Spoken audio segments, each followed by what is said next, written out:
Bonjour les élèves, bienvenue à cette nouvelle leçon de mathématiques. Alors la semaine dernière, qu'est-ce qu'on avait vu? On avait vu l'aire qui était la mesure de la surface d'une figure à 2 dimensions. Maintenant, on va voir le volume, c'est-à-dire que c'est la mesure de l'espace occupé par un solide, pas une figure à 2 dimensions, 3 dimensions, OK? Donc, j'ai apporté une boîte pour que tu comprennes que c'est l'espace occupé par mon solide. Et le symbole, cette fois-ci, c'est le V pour volume.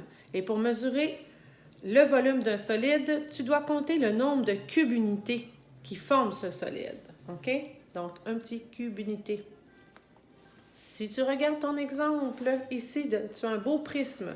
Donc, on a la longueur, la partie la plus longue, la largeur et la hauteur. Et tu dois multiplier ces 3 mesures pour trouver ton volume. Donc, si tu comptes la longueur, il y a combien de petits cubes? Il y en a 8. Pour la hauteur, il y en a 4. Et la largeur, il y en a 2. 8 fois 4, 32 fois 2, 64. Cubes unités. Attention, tu dois aussi compter les cubes unités qui sont cachés.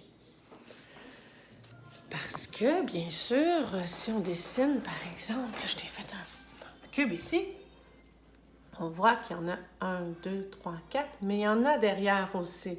Hein? Je ne les ai pas tous dessinés, mais on voit ici la largeur, donc il y en a 1, 2, 3, 4, donc il y en a 4 aussi en arrière. Donc, ça fait 1, 2, 3, 4, 5, 6, 7, 8 cubes unités. OK?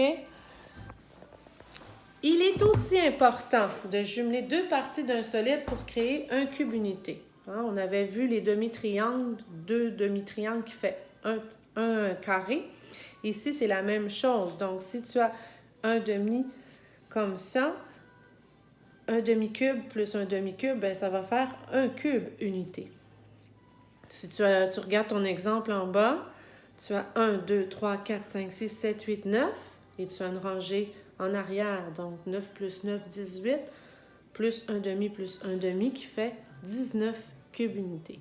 Est-ce que tu as compris? Tu peux relire la leçon pour être sûr.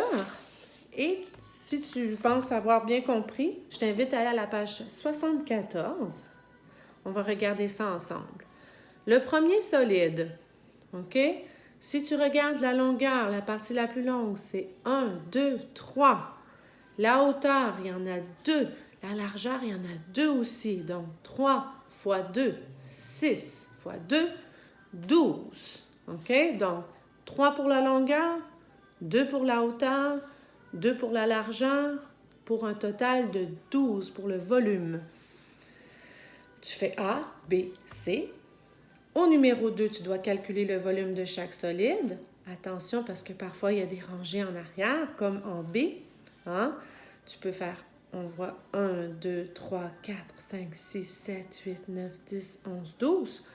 Bon, on dit 3 pour la longueur, 1, 2, 3, 4 pour la hauteur et 2 pour la largeur.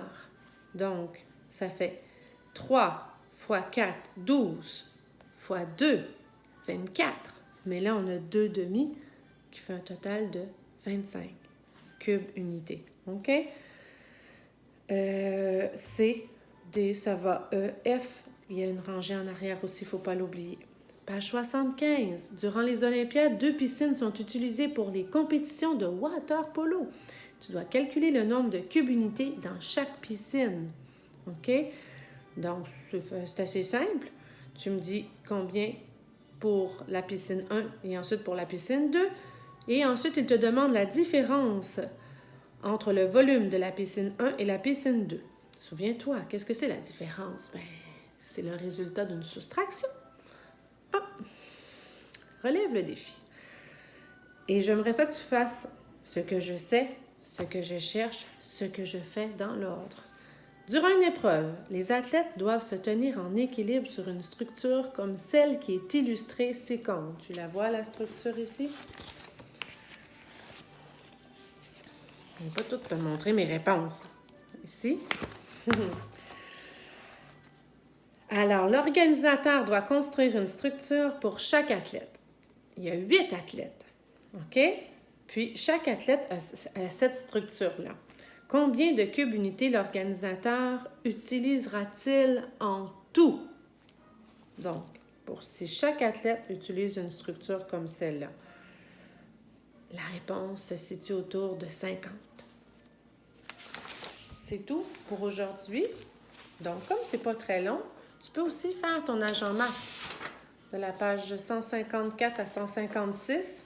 Et c'est aussi rapide. Il y a beaucoup de relier le bon volume avec le résultat, trouver le volume de chaque solide. Donc, ça se fait assez bien. Puis aujourd'hui aussi, je te suggère de travailler dans ton Sciences Tech. On travaille toujours encore avec les êtres vivants. Chaque être vivant a ses besoins. Hein? Nous, on a besoin de manger, de boire, on a besoin d'air. Donc, les êtres vivants aussi ont des besoins et tu vas un peu apprendre quels sont ces besoins. Donc, tu lis un petit peu la mise en situation, tu réponds aux questions. À la page 19, tu vas voir, il y a les êtres vivants qui sont là et leurs ressources, tu relis et il y a plusieurs réponses qui sont associées, là, ça peut se répéter. Par exemple, l'eau, c'est sûr que tous les êtres vivants ont besoin d'eau, OK? Mais la nourriture pour chat, par contre, c'est pas pour tout le monde. La page 20, tu lis très bien le rectangle en jaune. C'est la partie la plus importante qui donne les informations sur ce que tu as appris. Et ensuite, il te pose des petites questions. Tu dois encercler les bonnes réponses. Puis moi, je vais communiquer, le corriger en fin de journée à tes parents. Alors, c'est ça qui est au programme aujourd'hui. Il fait beau. Tu pourras en profiter pour aller jouer un petit peu si tu veux autour de la maison. Pas très loin. Mais prendre l'air un petit peu, ça fait du bien. Alors, je te souhaite une belle journée. À la prochaine. Bye bye.